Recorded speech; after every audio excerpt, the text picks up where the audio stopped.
पश्चिमबंग मुख्यमंत्री तथा टीएमसी अध्यक्ष ममता बनर्जी लगातार किछि वर्ष है खेला होबे नारा दे आसुछंती हेले एथर किंतु पश्चिमबंग रे बीजेपी खेल कर देइथिबा भली एग्जिट पोल रिपोर्ट प्रकाश करछे। राज्यर मोट 42 लोकसभा आसन बीजेपी एठारे 26 रु 31 आसन जीति पारे बोली एग्जिट पोल ले अनुमान कराउछे, जहाँकि विरोधी इंडिया मेंट सहित टीएमसी पई बड़ झटका हेबो बोली कुहा जाउछे। इंडिया टुडे एक्सिस पई इंडियार आकलन मुताबक पश्चिमबंग रे एथर बीजेपी 42 आसन 26 रु 31 आसन जीति पारे। अन्यपटे टीएमसी को एथर 11 रु 14 आसन मिली पारे बोली कुहा जाउछे।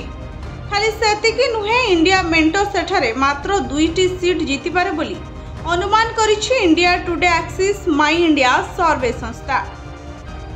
अन्यपटे भोट प्रतिशत कथा जदि कहबा, पश्चिमबंग रे बीजेपी को 46% भोट मिल पारे, सेहीपरि टीएमसी को 40%, इंडिया मेंटो को 12% भोट मिल पारे बोली आकलन कराउछि।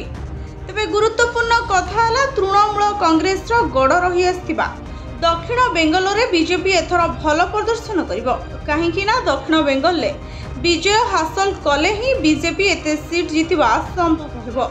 अन्यपटे पश्चिमबंग बीजेपी नेतांको कहवा मुताबक बीजेपी को एठारे 29 सीट मिलिबो।